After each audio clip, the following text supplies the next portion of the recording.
तो बात करते हैं अमेरिका की, जहां अमेरिका एक तरफ तो बड़े हमले कर रहा है, तो वहीं ट्रंप को युद्ध में सबसे बड़ा झटका भी ईरान ने दे दिया है, जहां दावा है कि उसने ट्रंप के रक्षक को तबाह कर दिया है। कौन है ट्रंप का ये रक्षक और कैसे ट्रंप के गुरूर पर ईरान ने किया सबसे बड़ा अटैक, इस रिपोर्ट में देखिए।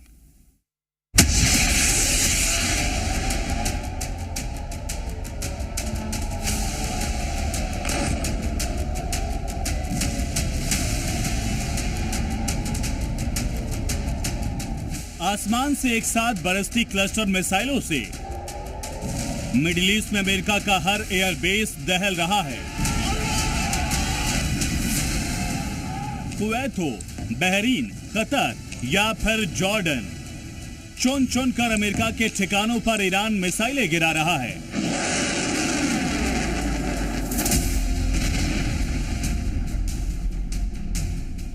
लेकिन इन हमलों में ईरान ने अमेरिका को सालों का अब तक का सबसे बड़ा झटका दिया। वो झटका जो ट्रंप को सबसे ज्यादा जोर से लगा, और इसकी गवाही दे रही है ये तस्वीरें। जो तस्वीर आप अपनी टीवी स्क्रीन पर देख रहे हैं और जिसमें मिसाइल हमले के निशान दिख रहे हैं, दरअसल ये अमेरिका का थार्ड सिस्टम है, जिसको ईरान के हमले ने बहुत नुकसान पहुंचाया। अमेरिका का ये थार्ड सिस्टम उसका गुरूर था, जिस पर उसको नाज था।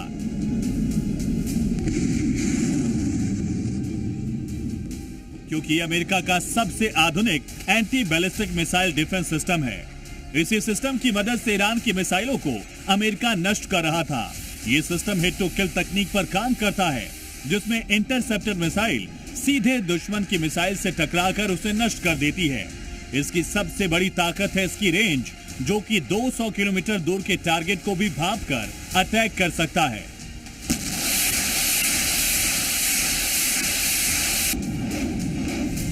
यह सिस्टम युद्ध में अमेरिका का सबसे बड़ा सुरक्षा चक्र था, और ईरान ने एक नहीं 3 जगह अमेरिका के शान को निशाना बनाया। जॉर्डन के मुआफक साल्टी एयरबेस पर तैनात एक अमेरिकी थार्ड मिसाइल बैटरी के रेडार सिस्टम को ईरान ने बर्बाद कर दिया। इसके अलावा यूएई और कतर में भी थार्ड सिस्टम को निशाना बनाया गया। तेज होते ईरानी हमलों के बीच थार्ड डिफेंस सिस्टम का रेडार नष्ट होना अमेरिका के लिए कितना बड़ा झटका हो सकता है, वो इसी बात से समझिए कि मिसाइल डिफेंस सिस्टम के लिए रेडार, आंख, कान, सब कुछ, और उसके तबाह होने से यह सिस्टम बैलिस्टिक मिसाइलों को एंगेज नहीं कर पाएगा।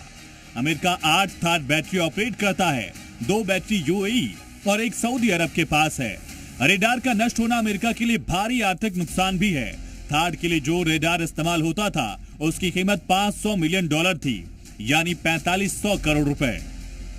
ये जिस बेस की तस्वीर है, उसमें थार्ड सिस्टम रखा गया था। इसके अलावा अमेरिका के फाइटर जेट, ड्रोन और ट्रांसपोर्ट एयरक्राफ्ट भी थे, और उन्हें भी ईरान ने निशाना बनाया। यानी जो युद्ध फिलहाल लंबा खिंचता दिख रहा है, और इस लंबे खिंचते युद्ध में शुरुआत में ही अमेरिका की ताकत पर हमला ईरान के लिए बहुत बड़ी जीत मानी जा सकती है। ब्यूरो रिपोर्ट, जी मीडिया।